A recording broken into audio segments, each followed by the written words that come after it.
시간이 돼서 오늘 웨이크 세미나 16번째 시간을 시작을 하겠습니다. 그 오늘은 저희가 또 우리 그 AI에 관심 있는 여러분들과 함께 시간을 보내고 있고요. 저희 참여하신 분들은 저희 그 공지를 보고 오시는 많은 분들, 그리고 저희 연구실, 저희가 속한 연구실, 그 디지털 삼성융합의과학원 디지털 헬스학과 및 삼성 서울병원의 의료진 중 관심 있는 분들을 모시고 저희가 위클리 세미나를 열고 있습니다. 본 세미나는 어 그 과기정통부 산하에서 정보통신산업진흥원의 과제 지원을 받아서 저희가 진행을 하고, 주관은 삼성융합의과학원 디지털 헬스학과 주관으로, 그다음 공동 주최로 삼성서울병원 및 아까 말씀드린 정보통신산업진흥원이 공동 주최를 하고 있습니다. 그 외에도 저희 대한의료연구진흥학회 생성모델 연구회가 같이 참여하고 있습니다. 오늘 모신 그 송준호 대표님은 제로원 AI의 제로원 AI 대표이사이시고, 이전에 코호트라고 표현을 하시네요. 캐나다 넥스트 AI 코호트, Y 콤비네이터 스타트업 스쿨, 그리고 스위스 테니티, C랩, 그리고 텍스타 등에서도 코호트로 활동을 하셨습니다. 오늘 저하고는 뭐 최근에 여러 사업에 대해서 특히 생성 모델 관련돼서 그렇게 많이 고민을 해주고 계시고, 조만간 아주 세상에 없던 걸 만들 수 있을 것 같습니다. 그런 각오로 저희가 뼈를 갈아놓고 있습니다. 그래서 오늘 그 과정 중에서 생성의 예측 그리고 진단이란 주제로 말씀을 주실 거고요. 제가 늘 송 대표님과 대화하면서 많은 걸 새로 느끼고 배우는데, 여러분도 그런 귀한 시간이 되시기를 기대합니다. 그러면 대표님 강의 부탁드리겠습니다. 네, 교수님 소개 감사합니다. 어, 초대해 주셔서 감사드리고, 지금 오늘 제가 좀 준비해 온 거는 또 여기 학생연구원 선생님들도 많이 계시고, 이렇게 해서 평소에 제가 생각했던 약간 좀 거시적인 어떤 방향성, 그리고 저희가 AI를 지금 어떻게 바라보고 있는지 이런 부분들이 좀 주가 될 것 같고요. 그리고 뭐 저기 다른 어떤 그 연자분들의 세미나 내용도 조금 봤는데 좀 딥하게 들어가시는 선생님도 좀 계시고 좀 더 가볍게 가시는 선생님들도 많이 계셨던 것 같은데 저희도 그런 좀 맥락에서 좀 보셨으면 좋겠습니다. 제목이 바뀌었어요. 전쟁이라고 들어왔어요. 예. 오늘 그랬었으면 사전에 이걸 공지했으면 더 자극적이어서 많은 분들이 보셨었을 텐데. 죄송합니다. 네. 기대가 됩니다. 네. 이제 오늘 좀 몇 가지 쓰다 보니까 이게 약간 막다른 표현이 없어서 약간 좀 진단 쪽에 네. 그 좀 얘기를 좀 하려다가 그 보니까 사실 오히려 더 약간 거시적인 느낌이 좀 많이 들어서 조금 좀 넣었습니다. 좋습니다. 네. 더 이상 안 껴드리겠습니다. 네. 네. 네, 그래서 오늘 목차는 회사 소개 잠깐 드리고 그 세 가지 작동하는 뭐 AI가 작동하는 방식에 대해서 되게 많은 선생님들이나 연구자분들 그리고 다 알고 계실 텐데 그래도 이 그 생성이 왜 프리딕션에 대한 것인지에 대한 이해도가 조금 있으시면 그래도 지금 어떤 현상을 이해하는데 작동하는 어떤 현상을 이해하는데 도움이 좀 될 것 같아서 약간의 정보 이론 내용이랑 기초적인 거를 조금 가져와 봤고요. 그리고 최근에 이거를 활용하는 방식에 대해서 되게 많은 얘기가 있습니다. 뭐 아직 이게 구체적으로 사람들이 떤 식으로 활용하는지 모르고 지금 테스트 단계이다부터 뭐 여러 가지가 얘기가 나오는데 최근에 좀 좋은 그 영상이 있어서 그 관련된 거를 한두 장 정도 넣었고요. 그리고 이제 현재 상황 이거는 AI 데이터 센터랑 인재에 관련된 내용인데 좀 시사하는 바가 또 조금 있어 보여서 좀 가져왔습니다. 네, 일단 회사 소개를 드리면 저희는 이제 코호트라는 표현을 이제 좀 많이 이제 쓰더라고요 해외에서는. 그래서 그 어떤 지원 기관의 지원 그 졸업을 한 어떤 예를 들면 엑셀러레이터의 지원을 받아서 20년에 엑셀러레이터 지원 받다 그럼 20년 그 코호트 이런 표현을 좀 쓰는데요. 여러 엑셀러레이터와 병원들 간의 협업을 통해 가지고 저희도 음, 자충우돌 하고 있습니다. 여러 가지 만들어 보고 실패하고 여러 가지 하고 있는데 또 좋은 기회를 주셔서 또 관련된 내용 좀 말씀드릴 수 있을 것 같습니다. 저희는 그 연구 사업을 중심으로 그 진행을 하고 있고요. 주로 의료 빅데이터, 의료 인공지능 모델, 그리고 온프라미스 기반의 AI, CDSS 뭐 이런 중심으로 많이 얘기를 진행을 하고 있습니다. 그리고 최근에는 삼성 서울병원이랑 같이 그 연합학습 파운데이션 모델을 이제 만들어야 되는 큰 어떤 챌린지한 부분을 가지고 있어서 상당히 책임감도 많이 느끼고 있고 그리고 한 3년 후에는 어느 정도 좀 보일 텐데 이제 그때쯤 그 국가가 추진하는 여러 가지 지금 어떤 내용들과 맞물려서 비교도 되고 얘기가 나올 텐데 그래서 상당한 책임감과 노력이 좀 필요한 사항인 것 같습니다. 그 저희 회사는 이렇게 단계별로 소프트웨어를 전체적으로 AI GPU 클러스터링 그리고 이거를 이제 운용을 할 수 있는 LLM 옵스나 뭐 ML 옵스 그러니까 LLM을 만들어서 직접적으로 좀 쓸 수 있는 그런 소프트웨어 그리고 어플리케이션 소프트웨어 이렇게 풀스택으로 진행을 하고 있고 이게 중요한 이유는 특히 병원에서 이런 거에 대한 요구사항이 굉장히 많이 있습니다. 물론 그 프라이빗 클라우드를 쓰면은 일부분 클러스터링 안 해도 되지만 사실 미드레어 소프트웨어와 어플리케이션은 자체적으로 운영을 해야 되는 인터넷이 되지 않는 환경에서 해야 되는 부분 때문에 저희가 하나하나 기술을 가지고 스펙을 쌓아오고 있습니다. 그리고 이거는 이제 저희가 어떤 식으로 수직 계열을 해서 그 소프트웨어를 집중적으로 개발하고 있는지에 대한 연구 사업이랑 연계를 해서 좀 넣어 놓은 거고요. 나중에 한번 보시면 떤 사업을 통해 가지고 저희가 CDSS를 만들고 있는지 아니면 이걸 통해 가지고 어떤 기술 자산화를 하고 있는지 볼 수 있을 것 같습니다. 네, 그래서 이제 오늘 하고 싶은 몇 가지 얘기로 좀 들어가 보려고 하는데요. 이제 요즘에 생성형 인공지능, 그 인공지능 얘기하면 다 생성형을 이제 얘기할 정도로 이제 이제 생성형에 대해서 많은 얘기가 나오고 있지만 사실 그렇게 오래되진 않았던 것 같습니다. 물론 이제 뭐 BA나 뭐 겐이나 이런 게 물론 이제 15년, 16년 이렇게 나오기도 했고 뭐 디퓨전 통해 가지고 더 확산되고 하긴 했지만 사실 그 당시에 이제 생성형 제너레이션이라는 표현을 많이 쓰진 않았던 것 같습니다. 왜냐하면 그 어떤 AI 모델의 아키텍처를 어떻게 구성을 했을 때 가장 효율적이다 이런 데에 대한 논의를 많이 하고 누가 잘 쌓느냐, 누가 가장 스택을 잘 하느냐 뭐 이런 쪽에 대한 얘기가 많이 있었던 것 같은데 이제 그때 이제 저희가 조금 가졌던 인사이트를 조금 나눠보려고 합니다. 근데 이거를 조금 이해하기 위해서는 사실은 근본적으로 정보 이론에 대한 이해도가 조금 있으면 좋은데요. 정보 이론은 어떤 정보의 체계를 정량화한 체계라고 보시면 좋을 것 같은데 쉽게 또 설명을 좀 드리면 한 몇 개 정도 정보를 보낸다는 의미가 예를 들면 카드 16장이 있을 때 내가 1에서 16까지 쓰여진 카드 정보를 가지고 있는데 이 정보를 보낸다는 게 이 카드 하나를 실제로 물리적으로 던져서 보여주는 이런 방식이 아니고 이제 맞춘다는 개념입니다. 그러니까 상대편이 16개 카드를 가지고 있으면 내가 그 정확하게 숫자를 맞출 수 있으면 그 정보를 보낸다는 개념에 가깝고요.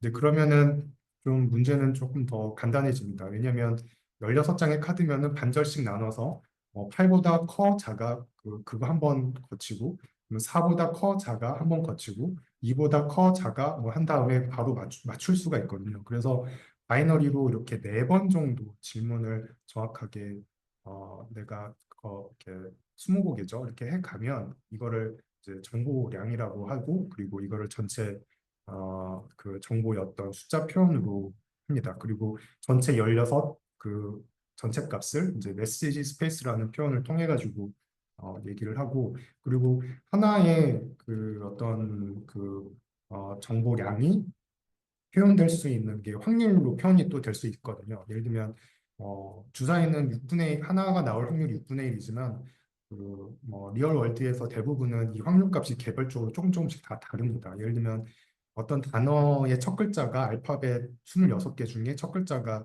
어, 뭐 Z, G는 그렇게 많지 않겠죠. 그런 것처럼 전체 카운트를 해봤을 때 그 정보 확률 값은 조금씩 다른데 그거를 확률로 변환을 한 게 사실은 이제 엔트로피라고 보시면 됩니다. 그래서 보시는 것처럼 정보량은 확률에 반비례하죠. 당연히 이제 그 정보량 전체 메시지 스페이스 분의 몇이기 때문에 대부분 이렇게 반대로 되어 있습니다. 그래서 정보량이 네, 그 많다는 것과 엔트로피는 반대 관계일 수밖에 없고 대부분 이거를 이제 추적해내는 과정 그리고 이거를 옵티마이제이션 하는 과정 그리고 이거의 차이를 계산하는 어, KL 뭐 다이버전스 뭐 이런 형식으로 해서 전부 다 LLM이 학습을 자동으로 하는 가장 기초적인 어떤 내용인 것 같습니다. 그래서 여기 보시는 것처럼 어떤 조합의 그 정보의 어떤 숫자 값의 조합에 정보가 있다면 신문 사이 어떤 관계성이 존재한다면 정보량이 많아질 때, 즉 메시지 값이 커질 때 엔트로피가 당연히 낮아집니다. 근데 그 얘기는 뭐냐면 아까 알파벳 말씀을 드린 것처럼 이게 랜덤이라고 하면 어, Z로 시작하나 A로 시작하나 다 똑같은 개수의 단어가 있겠죠. 근데 그렇지 않은 것처럼 이 어떤 확률값이 표현을 하는 값이 달라질수록 그런 차이가 벌어집니다. 그래서 이거를 그 정보량이 많아지면 엔트로피 값이 낮아지고 정보량이 많아지지만 엔트로피 값이 변화가 없다면 사실은 이건 랜덤 어떤 수단 값에 가깝습니다. 그래서 오른쪽에 보시는 것처럼 뭐 잉글리시, 뭐 러시안 어떤 캐릭터 단어의 그 정보량을 이렇게 숫자로 표현을 해보면 메시지 값이 좀 커지면 커질수록 이렇게 좀 달라지는데 이제 랜덤은 이렇게 변화가 없다는 걸 알 수 있는 거죠. 그래서 이게 뭐 여러 가지로 많이 쓰입니다. 실제로 뭐 해외 아니죠. 외계인이 어떤 시그널을 보내오면 그 시그널이 실제로 어떤 언어인지도 모르고 일단은 정보가 있는지 없는지는 이런 방법으로 파악을 할 수 있어서 해외에서 오는 시그널에서 정보량을 봐서 엔트로피가 낮아지는지를 보고서 실제 이게 외계에서 온 시그널이 맞다 안 맞다를 좀 표현하는 뭐 그런 건데 근데 그런 방식으로 여러 가지를 쓸 수 있습니다.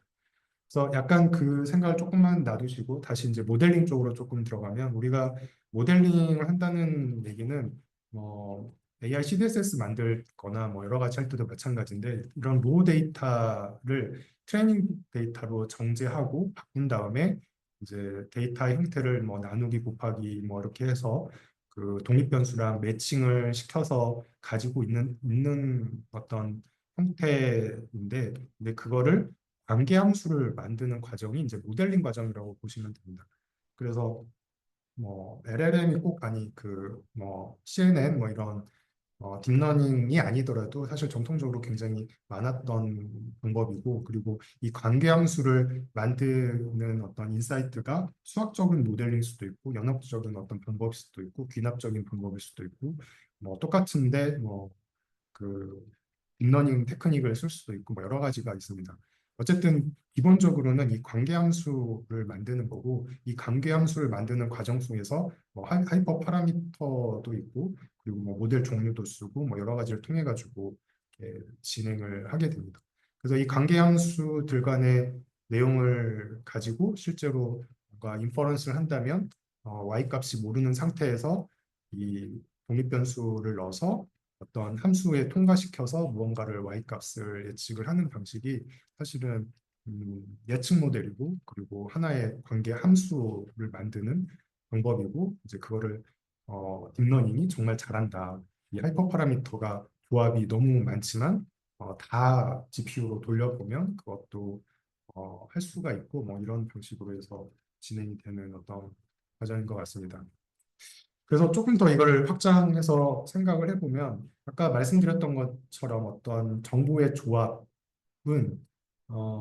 그러니까 엔트로피 값을 뽑아가지고 그거를 최적화시키는 방법으로 뭔가를 찾을 수가 있습니다. 그 얘기는 이게 뭐 숫자 값이든 아니면 뭐 이미지, 뭐 2D 이미지여도 상관이 없습니다. 어차피 2D 이미지여도 하나의 도트 값이 뭐 0에서 255 스케일의 RGB 값으로 나눠져 있기 때문에 역시 그냥 하나의 숫자일 뿐입니다. 그러면 그 대신에 이제 지오메트리적인 정보가 좀 들어있을 뿐이지 어쨌든 하나의 숫자일 뿐이고 그 숫자의 조합을 일렬로 쭉 나열을 하는 형태가 있으면 어차피 엑셀의 그냥 하나의 그 칼럼이라고 보셔도 되고 그 정보의 어떤 형태가 있을 때 이 사이에 뭔가가 조합이 있다. 어떤 유의미한 정보가 있다. 이거를 찾아내고 모델링을 하는 게 사실은 조금 전에 말씀드렸던 이런 방법인데요. 그렇다면 이렇게 조합되어 있는 정보, 이게 숫자 데이터, 시계열 데이터, 이미지 데이터, 소리 데이터든 어쨌든 숫자화되어 있을 수 있으면 이걸 전부 다 모델링이 가능합니다. 그리고 모델링 한다는 거는 터폴리지 위상 수학적인 관점에서 봤을 때 이거를 그 레이턴트 스페이스, 그러니까 고차원 공간의 한 점으로 프로젝션 하는 것과 같습니다. 그러니까 이런 이미지를 고차원 공간의 한 점으로 만들 수 있는 모델링, 즉 함수를 만드는 거죠. 그리고 또 하나는 이거하고 비슷한 이미지가 있으면 유상학적으로 좀 옆에 있을 가능성이 높습니다. 그리고 이거보다 조금 많이 다르면은 또 좀 멀리 있을 가능성이 있고 실제로 매니폴드 실제로 그 유상학적으로 레이턴트 스페이스에서 이런 점들을 찍어가는 거고 그리고 특정 어떤 개념이나 내용에 대해서 이런 어떤 이런 면적 아니면 이런 면적 같은 거를 이제 매니폴드 스페이스라고 표현을 합니다. 그래서 이런 그 내용을 그 특정 고차원이긴 하지만 어쨌든 매니폴드 공간으로 프로젝션을 하는 모델링하는 과정을 대부분 이제 뭐, 이런 표현을 많이 써서 사실은 머신러닝에서 주로 쓰는 매니폴드 러닝, 피처 익스트랙션, 리프레젠테이션 러닝한 표현 방법이 여러 가지가 있는데 그 대동소이하게 표현이 되고 있습니다. 그래서 이걸 조금 더 딥하게 보면은 이런 매니폴드 공간을 우리가 고차원 공간에서 정확하게 프로젝션한 어떤 내용으로 찾을 수 있다고 하면 그 찾은 곳에서 한 가지를 뽑아냈을 때 비슷하게 우리가 가지고 있지 않은 정보를 가지고 있을 수 있습니다. 그러니까 여기 보시는 것처럼 어떤 옆모습이 매니폴드 공간에서 약간의 유상차로 있는 데이터를 뽑아내서 다시 제너레이션 생성을 했을 때 이렇게 옆모습이었지만 앞모습이 이제 실제로 뽑아내집니다. 사실 이게 처음에는 굉장히 이제 신기했었는데 이 매니폴드 공간이라는 개념을 알게 되면 사실은 그렇게 어, 그 네, 그렇게 어려운 어떤 신기한 부분은 아닌 것 같습니다. 단지 이게 어떻게 이렇게 되지? 이런 느낌일 뿐이지. 어쨌든 어떤 이미지, 사람의 얼굴이라는 이미지, 누구 특정 사람의 매니폴드 공간이라고 하면 그 옆에를 계속 뽑아내는 이런 식으로 프로젝션에서 나오게 됩니다. 그러면은 생각을 해보면 사실 이것만 가능한 게 아니고 이미지만 가능한 게 아니고 모든 개념도 이렇게 가능합니다. 예를 들면 암이라는 개념, 물론 암이라는 어떤 MRI나 이런 사진을 통해 가지고 판독을 할 수도 있는데 그런 이미지 플러스 랩 데이터 플러스 다 한꺼번에 넣어가지고 실제로 이 매니폴드 공간을 정말 잘 모델링을 할 수 있으면 사실 그다음부터는 정보가 아주 부족하거나 많이 없다고 하더라도 이 정확하게 암이라고 진단할 수 있는 어떤 예측 진단을 할 수가 있습니다. 근데 그런 것처럼 이게 암이나 이런 그 의료 쪽뿐만 아니고 거의 모든 정보에서 그 특정 어떤 매니폴드 공간을 프로젝션 할 수 있으면 그렇게 되는 것 같습니다. 그러니까 예를 들면 의자라는 개념, 강아지, 이런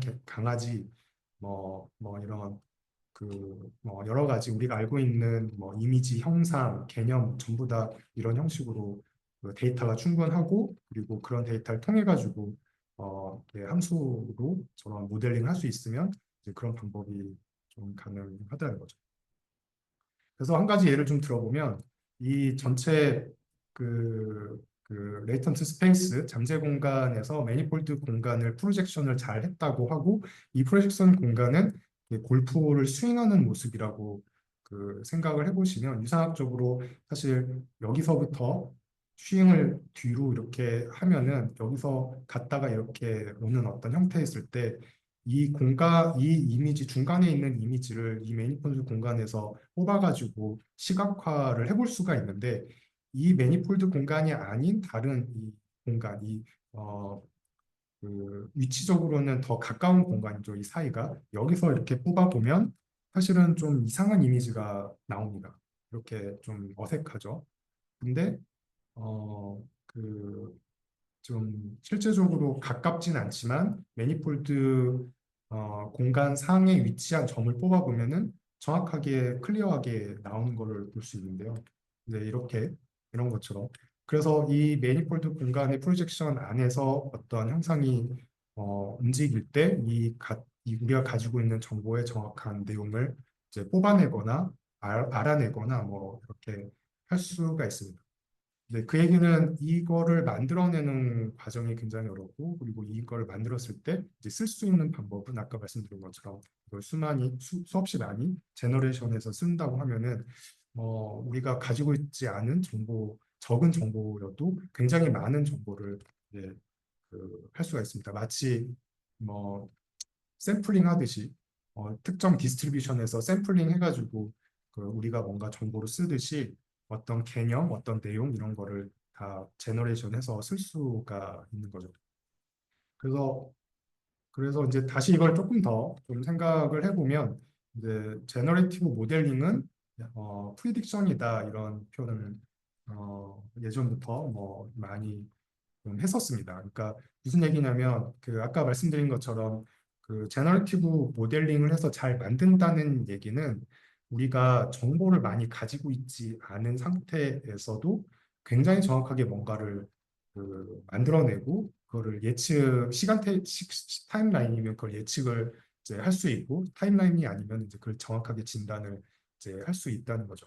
그러니까 적은 정보를 가지고 예측을 잘하는 것과 많은 정보를 가지고 정보를 예측하는 거에서 이제 후자 많은 정보를 가지고 예측하는 건 너무나 당연합니다. 이런 것 때문에 이거는 뭐 암이야. 뭐 이런 정보 때문에 이거는 주식이 올라. 뭐 이렇게 할 수 있는데 그 우리가 정말 적은 정보, 거의 정보가 없는 상태에서 우리가 주식이 올라 아니면 이건 암이야 이렇게 얘기할 수 있으면 사실은 그거는 뭐 이제 약간 뭐 예측력이 좋다, 뭐 신통하다, 뭐 이렇게 표현을 하겠지만 어쨌든 매니폴드 공간을 정확하게 프로젝션한 모델링을 가지고 있고 거기서 제너레이션 할 수 있으면 사실 그건 좀 이상한 게 아니라는 거죠.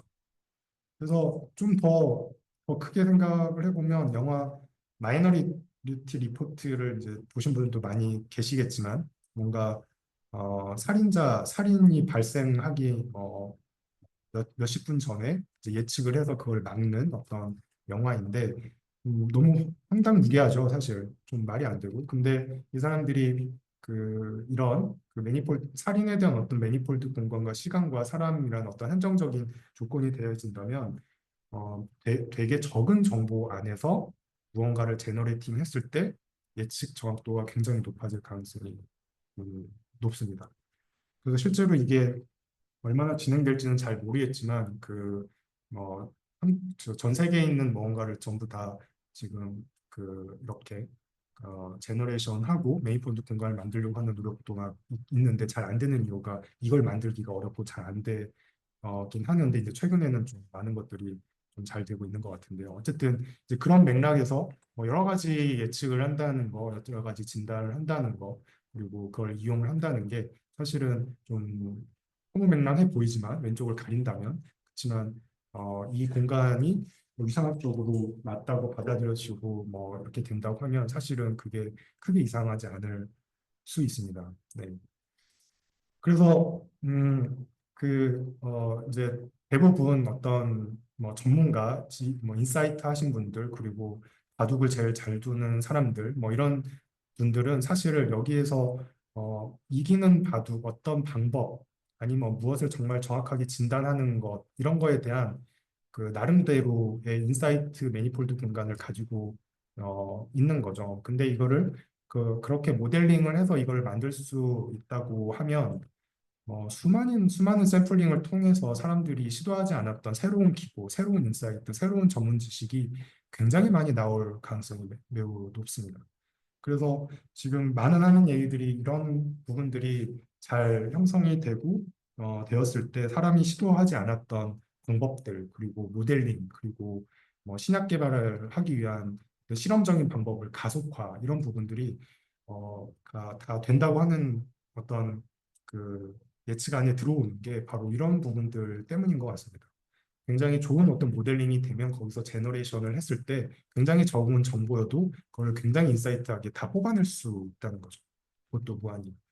그래서 이제 슈퍼 인텔리전스 얘기를 좀 많이 하는데 사실 슈퍼 인텔리전스는 내부적으로는 이런 많은 매니폴드 공간을 가지고 있고 이 관계를 잘 정립하고 있고 그리고 이런 공간을 많이 가지면은 또 뭐 여기 뭐 몇 년 전에 나왔던 논문처럼 확장을 했더니 인풋 데이터하고 상관없는 새로운 능력이 생긴다 뭐 이런 근데 원인은 모르겠다 뭐 이렇게 그 실험적인 논문이 구글에서 나오는 것처럼 어떤 창발 이 관계성에서 나오는 또 다른 아웃풋에 대한 창발 뭐 라지 내지는 뭐 랭귀지 모델 뭐 이런 에이전트 AI 뭐 이런 부분들이 다 합쳐졌을 때 사실은 슈퍼 인텔리전스라고 얘기를 하지 않을까 하는 생각이 많이 드는 게 사실이긴 합니다. 그래서 이렇게 좀 그 인텔리전스 그리고 제너레이션 이즈 프리딕션에 대한 어떤 내용이 조금은 그 큰 틀에서 이런 맥락 속에서 AI가 잘 되면 좀 이상한 게 아니구나 정도의 느낌 정도가 좀 가져갈 수 있으면 좀 좋겠고 그리고 슈퍼 인텔리전스가 이거의 어떤 조합을 잘 하는 어떤 내용 정도로 생각했으면 좋겠고 그럼 이제 두 번째 주제로 좀 넘어가서 이제 레버리지인데요. 이게 그 이제 이거는 이제 얼마 전은 아니고 이제 조금 됐는데 이제 오픈 AI 한국 그 정영원 연구원님이라고 계시는데 이제 그분이 호널 대학에서 뭔가 그뭐 인사이트 강의를 한 내용 중에 하나인데 좀 재밌어 보여서 좀 가져왔습니다. 그 레버리지를 하는 몇 가지 형태가 있는데 이제 인간의 노동력이죠. 남의 노동력을 많이 써서 이제 뭔가를 만들어내고 그리고 자본에 대한 레버리지가 있습니다. 우리가 뭐 집을 사거나 주식을 할 때 내가 뭐 100만 원이 있으면 300만 원을 빌려서 400만 원 가지고 뭐 10%가 오르면 이제 100만 원 가진 거 보다 약 4배가 오르죠. 그러니까 이런 빌려서 레버리지를 통해 가지고 내가 인풋 대비 아웃풋을 훨씬 크게 지렛대 효과를 이렇게 얻는 뭐 이런 건데 이제 그 다음은 이제 코드와 미디어라는 이제 표현이 나발 라비칸트가 제시한 세 가지 중에 하나가 있는데 이제 이분이 이제 이걸 좀 캐치해서 자기만의 어떤 방식으로 설명을 조금 하더라고요. 그래서 자기가 생각했을 때는 AI 에이전트는 AI 휴먼 레이버랑 노동력이랑 어떤 코드 레버리지가 이용을 했을 때 가장 크게 레버리지가 이용을 할 거고 우리가 할 수 있는 어떤 가장 중요한 어떤 포인트가 아닐까 하면서 이거를 굉장히 강조를 많이 하는데 공감이 좀 저는 많이 갔던 것 같습니다. 지금 우리가 레버리지란 표현이 좀 그렇긴 한데 레버리지를 일으키면서 가장 효율화할 수 있는 여러 가지 방법 중에 가장 큰 게 지금 현재 AI 그 코드 그것도 코딩이죠 코딩 더 쉽게 말하면 그 코딩이고 그 코딩이 이 레버리지 일으켰을 때 뭐 수학적인 모델링 뭐 무슨 에이전트에서 나오는 인사이트, 진단, 모델, 뭐 이런 모든 것들에 대해서 한 사람이 뭐 10가지 아니면은 10개의 에이전트를 가지고 100가지를 할 수 있는 이런 에이전트를 가지고 레버리지를 일으킨 게 진정한 우리가 할 수 있는 어떤 방법이다 이런 생각이 드는데 이제 저도 마찬가지로 가까운 미래에는 이제 이렇게 작지만 고율팀 전문가 실제로 지식이 많다고 해서 이제 전문가라는 거는 아마 좀 있으면 그게 좀 그런 의미가 좀 더 지금보다는 약해질 것 같고 오히려 이렇게 레버리지 코드와 미디어를 통한 이런 레버리지를 일으키는 사람들이 전문가가 되지 않을까 그런 생각이 좀 들기는 했습니다. 그다음 이제 마지막 그 세 번째 이제 전쟁인데요. 이제 그 인사이트한 어떤 내용이 있어서 조금 가져와 봤는데요. 이제 여기는 슈퍼 인텔리전스에 대한 얘기입니다. 그러니까 슈퍼 인텔리전스를 먼저 만드는 사람이 모든 거를 다 가져간다는 어떤 인사이트를 가지고 얘기를 하는 대담인데 여기 보시는 것처럼 조금 먼저 읽어보면서 좀 진행을 하겠습니다. 당신이 먼저 도달해버리면 슈퍼 인텔리전스를 이렇게 소유하는 그것에 도달해버리면 저는 절대 따라잡을 수 없습니다. 그리고 그때 당신은 저를 완전히 압도하게 됩니다. 그런 당신에게 저는 세상을 다시 설계할 수 있는 도구를 완전히 넘겨주는 꼴이 되고, 그리고 심지어 저를 파괴할 수 있는 도구까지 넘겨주는 셈이죠. 그러면 이제 자에게는 무엇을 할 수 있을까요? 네, 먼저 코드를 훔치려고 하겠죠. 근데 이제 만약에 잘 방어하고 잘 안 된다면, 잘 통하지 않는다면, 훔치려고 하지만 통하지 않는다면 그 다음 선택지는 당신 데이터 센터를 폭격하는 일일 겁니다. 하지만 이런 대화가 실제로 그 핵무기 수준의 어떤 보육사들의 벌어진 일이고, 실제로 이런 일들이 벌어질 거라는 자기가 인사이트를 가지고 있다는 생각을 하고 있고, 그리고 이게 AI 경제 앞으로 인류를 정의한 뭐 전투가 될 것이다, 이렇게 약간 극단적으로 얘기를 하는데, 좀 공감이 많이 가는 부분도 많이 있는 것 같습니다.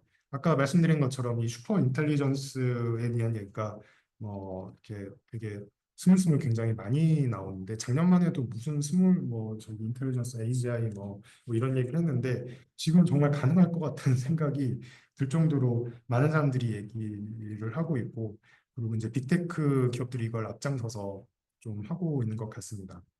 그러니까 예를 들면 왜 이걸 전쟁이라고 보고 있냐면, 지금 가장 최근에 몇 가지 아주 최근에 이루어진 일 중에 보면은 메타가 아주 극단적으로 돈을 써서 사람들을 고용을 하고 이 슈퍼 인텔리전트 팀을 만들고 1,000억 가까운 뭘 주고 알렉산더 왕 이 팀을 19조 원의 스케일 AI를 인수하고, 사실 이런 일들을 보면은 사실은 여기서 지금 얘기했던 이런 부분들이랑 저는 좀 많이 비슷해 보입니다. 왜냐하면 어, 자기가 할 수 있는 극단적인 방법이거든요. 왜냐하면 인수가 안 되고 너무 높으면은 그 인재를 그냥 다 인수에 준하는 금액으로 와해시키는 과정처럼 제가 볼 때는 보이는데, 구글 역시 마찬가지거든요. 인서프라는 인재 확보에 위해서 약 3조 원이죠. 3조 원을 해서 됐는데, 이게 그 오픈 AI가 인서프랑 인수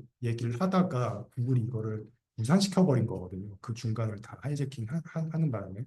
그럴 정도로 지금 이 메타하고 구글이 매우 공격적으로 지금 오픈 AI를 와해시킬 정도로 이렇게 진행을 하고 있는데, 이게 완전 그 기존에 볼 수 없었던 어떤 현상인 것 같고, 이런 입장에서 이거를 전쟁으로 봐야 되지 않나, 그런 생각이 저는 좀 들고, 마크 주커버그 역시 이런 투자를 많이 한다고 하고, 국내에서도 정치적인 상황이 있었지만 100조를 투자한다고 하는데, 그게 실제로 얼마나 구체적으로 연도에 따라서 나온 건 저도 좀 보진 못한 것 같은데, 올 초에 제가 그 모니터링에서 체크한 바로도 25년 한 해에만 물론 스타게이트는 지금 좀 잘 안 되는 것 같더라고요. 뭐가 안 돼서 25년 중에 이 정도가 안 될 것 같긴 한데, 그럼에도 불구하고 1, 2년 사이에 굉장히 많은 돈이 한꺼번에 맨하탄 안에 크기를 지금 비교해가지고 할 정도로 그 데이터 센터를 짓는다고 지금 15일 날 발표를 하고 이렇게 하는 것처럼, 이게 인프라 투자 어마어마하고, 이걸 운영할 수 있는 인재 투자, 아까 인재 투자 플러스 상대편을 이제 없애려고 하는 그런 준하는 어떤 그런 생각일 수도 있는데, 이제 그런 거를 굉장히 공격적으로 합니다. 물론 이제 이게 1기가바이트에서 기가와트에서 5기가와트까지, 1기가와트는 거의 도시 하나가 쓸 수 있는 전력량인데, 이제 그거를 다 하기 위해서 여러 가지 한다고 하는데, 이걸 운영할 수 있는 사람들이, 여기를 운영할 수 있는 초특급 AI 데이터 센터를 운영할 수 있는 인력이 도대체 전 세계에 몇 명이 있을까요? 근데 그 인재 전쟁을 지금 여기서 지금 다 빨아들이다고 있다고 생각을 들면, 이것도 이상하지 않은 가격일 수도 있다는 생각이 진짜 하는데, 잘 모르겠습니다. 아마 몇 년 후에 이런 관련된 내용이 분석이 나오겠지만 좀 그런 생각이 좀 듭니다.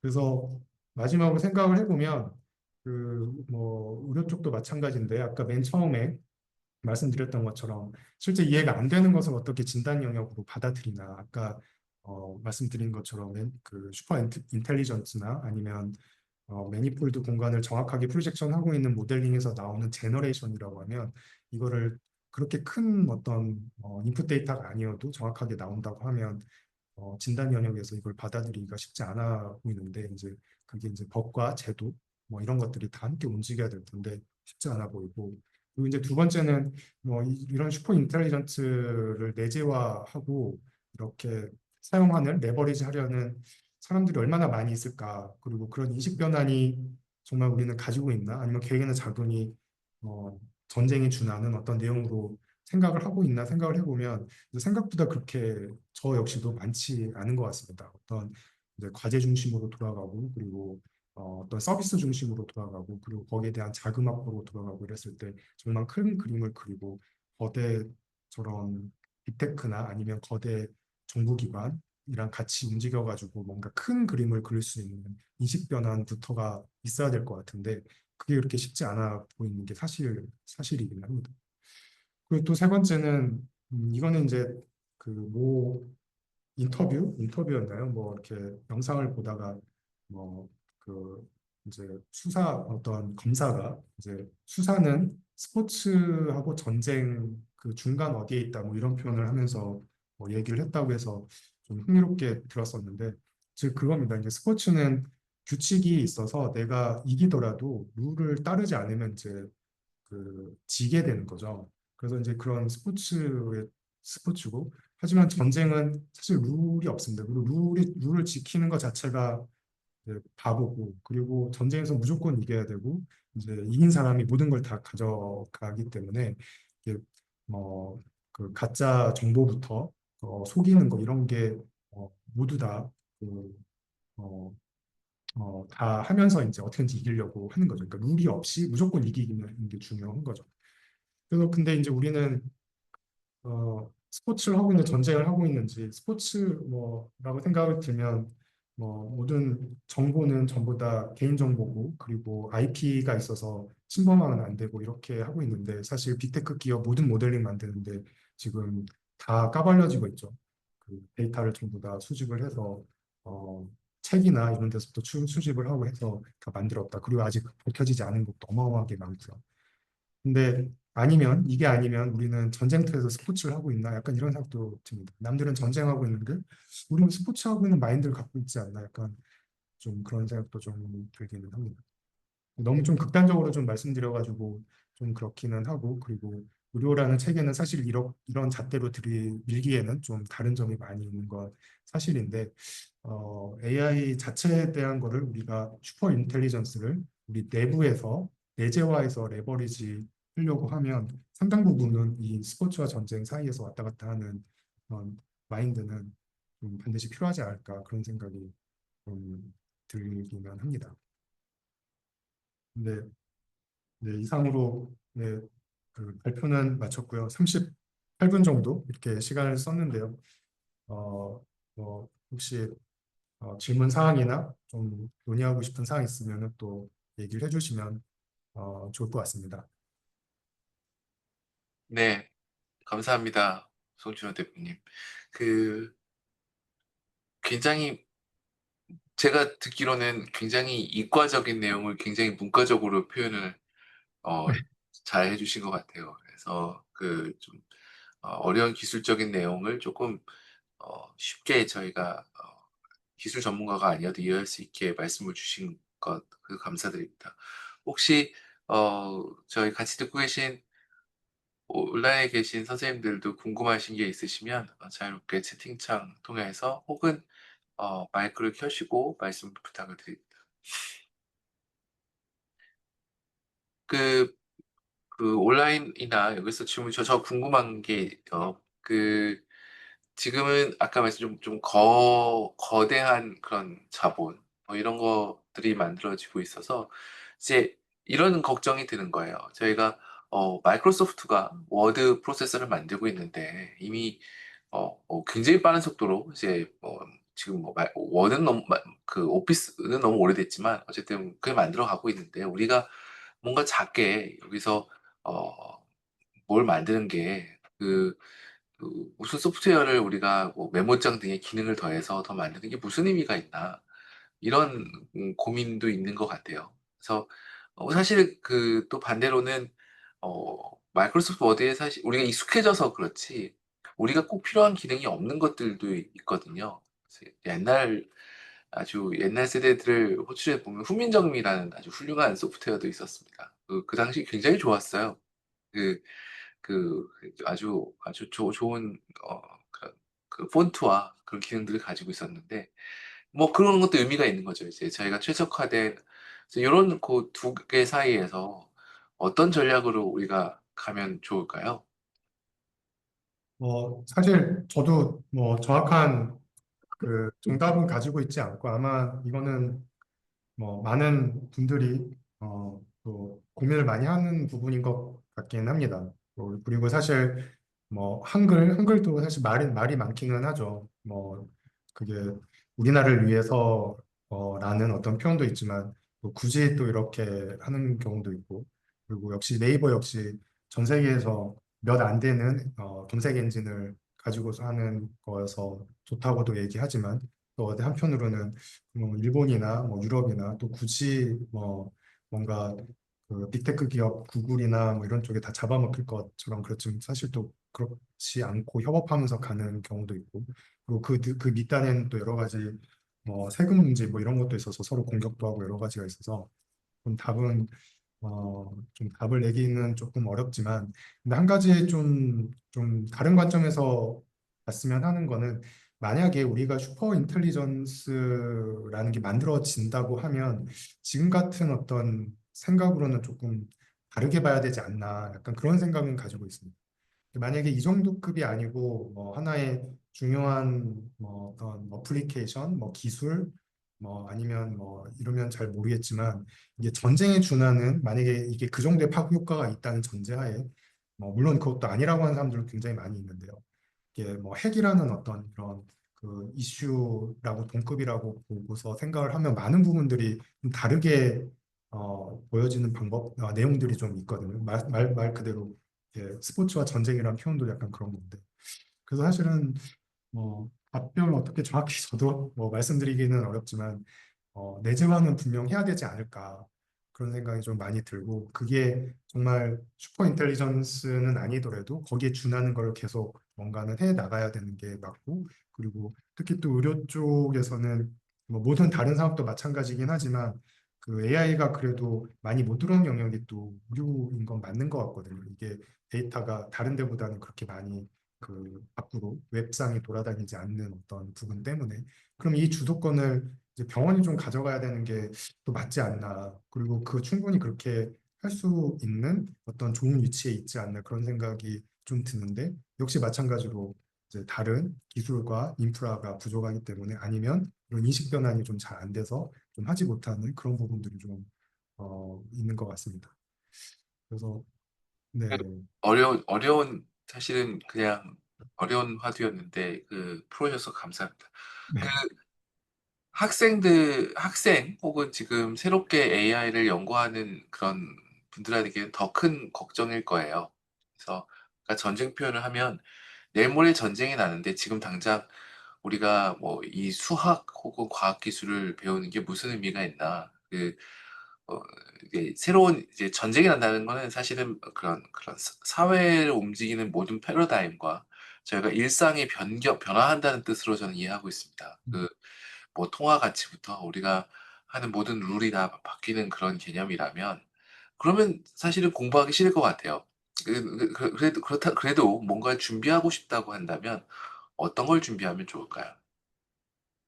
저도 많은 그 고민이 좀 많이 되는데요. 이제 아이를 키우고 뭐 이러다 보니까 실제로 그러면 앞으로 전문가는 누구지? 뭐 왜냐면 저 같은 경우도 이제 문서를 이렇게 쓸 때 AI한테 먼저 얘기하면서 이런 식으로 뭐 많이 하는 습관이 잘 안 되는데 어쨌든 지금 저희 이제 뽑는 엔지니어들도 이제 그런 쪽으로 계속 바꾸라고 하는데 레거시가 있어서 그런지 잘 안 되긴 합니다. 근데 어쨌든 지금 LLM을 학부 때 그 레포트를 쓰는 학생들이 이제 졸업한다고 해서 또 새로운 LLM 세대가 이제 사회 진출하는 뭐 이런 거를 목전에 뭐 두고 이러면서 그렇게 됐을 때 회사도 안은 달라지고 어쩌고저쩌고 이런 얘기를 좀 많이 하거든요. 근데 그거하고 더 밑단으로 들어가서 봤을 때 결국에 전문가라는 게 사실 무엇일까? 왜냐하면 지식을 많이 가지고 있고 그리고 그 관련된 해당 전문 지식을 그 주도하거나 내가 액팅할 수 있는 권한을 가지고 있는 게 사실은 전문가인데, 근데 그런 부분들이 많이 달라질 거는 좀 분명해 보이고요. 물론 그 사회 제도적으로 그게 쉽게 풀리지는 않겠지만 지금 정도는 아니고 지금보다는 좀 조금 더 좀 다른 어떤 위치에 있을 가능성은 많이 높아 보이기는 합니다. 근데 그러면은 그거를 위해서 아니면 그거를 준비하기 위해서 어떤 공부를 해야 되고 어떤 방향성을 가져가야 되는지 뭐 이런 걸로 봤을 때는 이제 딱히 뭐가 있어 보이지 않습니다. 근데 하나 힌트는 제가 볼 때는 이런 에이전트, 슈퍼 에이전트, 슈퍼 뭐 인텔리전스 아니면 에이전트에서 나오는 아웃풋을 가지고 레버리지를 굉장히 많이 일으킬 수 있는 사람이 되는 방향이지 않을까 조심스럽게 생각을 좀 해보는데 이제 그렇게 되면 토큰 비용을 많이 댈 수 있거나 GPU를 많이 소유할 수 있거나 아니면 해당 데이터를 꼭 안고 있거나 뭐 이런 거일 텐데 좀 쉽지 않아 보입니다. 그래서 이게 하는 가정이 있는데 그 데이터를 내가 소유권을 강하게 가지고 있는 곳 아니면 이런 에이전트를 통해서 여기서 말한 에이전트는 요거죠. 코드 레버리지랑 이게 이제 또 몇 년 이렇게 갈지는 모르겠지만 어쨌든 AI 에이전트를 통한 인텔리전스를 통해 가지고 여기서 말한 레버리지를 일으킬 수 있는 어떤 형태, 그 형태가 그래도 좀 방향성은 맞지 않나 그런 생각이 좀 들긴 합니다. 그, 저희가 이제 뭔가를 도입을 하고 활용을 하는 현장에서는 어쨌든 그 기술을 이해하고 좀 다른 관점입니다. 기술을 이해하고 기술의 현재에 있는 그런 사회적 혹은 기술적 구조에 적용될 수 있는 그런 방법, 그리고 적용되는 과정에서의 각자 거쳐야 되는 그런 프로세스가 있습니다. 그래서 이게 어떤 기술 자체에 대한 타당성, 정확, 그 효용성도 그렇고, 현장 적용을 하기 위한 그런 현장에서의 그런 뭐 의료적 적합성이라든지, 휴먼 컴퓨터 인터랙션에 대한 적절성, 이런 것들을 다 이제 단계적으로 보고, 이제 그게 효과가 얼마나 있는지를 또 평가하는 여러 가지 과정인데, 저는 이런 것들도 모두 여기에 나아가서도 레버리지, 그러니까 코드의 다음인 거죠. 그래서 그런 것도 굉장히 중요한 것 같습니다. 지금 당장 이제 병원에 혹은 이제 국가의 AI 헬스 전략 방향을 고민하는 입장에서 뭐가 비었지? 왜 엔진은 멋있는 게 있는데 왜 우리의 현실은 바뀌지 않는 것 같지? 맞아요. 이런 그 그럼 그 엔진은 그냥 영화에서 보는 엔진인가? 심지어는 그냥 인실리코라고 요새 표현하죠. 인비보, 인비트로, 인실리코 이렇게 하는데 인실리코에서의 그런 건가? 그래서 그게 그러면 왜 인비보를 못 바꾸지? 뭐 이런 고민들을 해결하는 사람이 어려운 필요할 것 같은데요. 그러면 뭘 공부하면 어느 챕터, 어느 책을 사고 어느 학원에 다니면 될지는 잘 모르겠습니다. 우리나라는 이제 학원이 이제 굉장히 중요한 그런 사람을 길러내는 그런 인스티튜션인데 그래서 네, 사실 저도 답이 없다고 알고 있는 문제를 어려운 말씀을 드렸는데 또 기술 쪽에서 그리고 현장에서 고민하시는 그 대표님으로서의 답변을 주셔서 너무 감사합니다. 그런 아마 여기 듣는 분들이 일부는 이제 학부생, 대학원생도 있지만 이제 직장에서 일을 하시는 분들도 있기 때문에 그런 대표님의 그런 고뇌의 깊이를 충분히 통감하실 거라고 제가 하고 있습니다. 그 어, 조금 첨언을 드리면 네. 저희가 많이 지금 저희도 역시 많이 바뀌고 있고 그리고 빅테크 기업도 많이 바뀌고 있는 게 이게 그 코드를 짜는 어떤 방법들이 점점 더 쉬워지고 언어로 이렇게 많이 돼가고 더 쉬워지고 막 이러기 때문에 지금은 모르겠습니다. 이게 저희가 실제로 약간 그 내부에서 약간 테스트, 그러니까 혹시나 해가지고 저희가 그 내부에서 완전히 코드를 1년이 안 된 분들을 인턴으로 채용해가지고 아예 처음부터 아예 그냥 바이브 코딩 같은 방식으로 집중적으로 훈련도 시키고 뭐 새로운 것도 좀 접하게 하고 했는데 이제 그분들의 퍼포먼스가 정말 뛰어나십니다.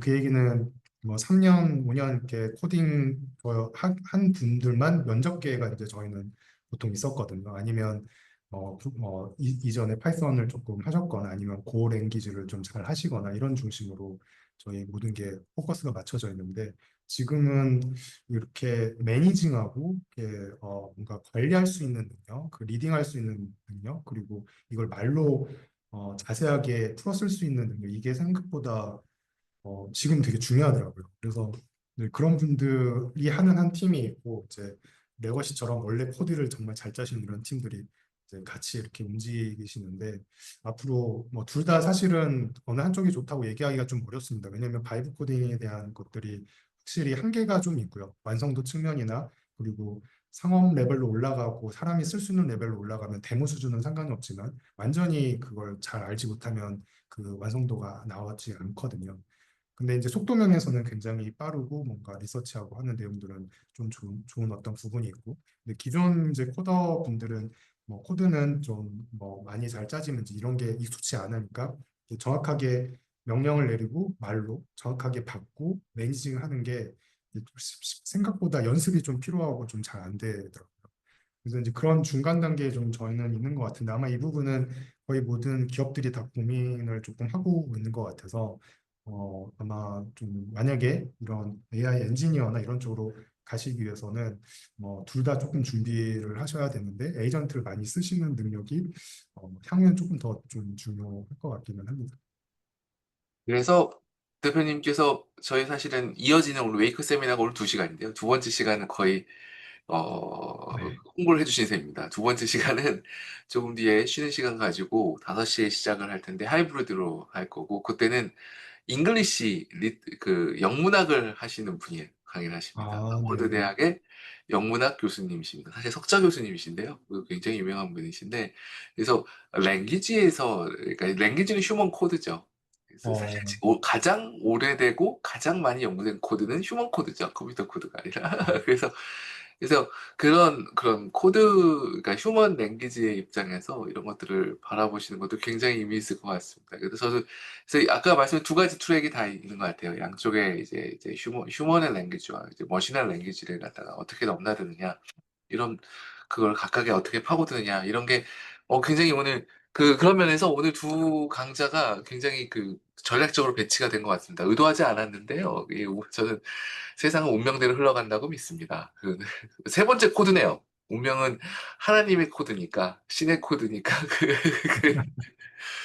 네, 네. 그래서 오늘 오후 이렇게까지 저희가 다 함께 자리해 주셔서 감사합니다. 무엇보다 시간 내주시고 정말 기업이 바쁜데 이렇게 강의해 주셔서 송 대표님께도 감사드립니다. 오늘 16번째 시간 웨이크 세미나는 요거로 마무리하고요. 잠시 쉬는 시간 가지고 여러분 또 17번째 세미나 이게 이어서 하는 거 저 안 좋아하는데요. 이게 시차 때문에 어쩔 수가 없습니다. 그래서 오신 분들 잡아야 돼서. 그래서 또 17번째 시간에 또 뵙도록 하겠습니다. 대표님 수고 많으셨습니다. 네, 감사합니다. 네, 감사합니다. 네.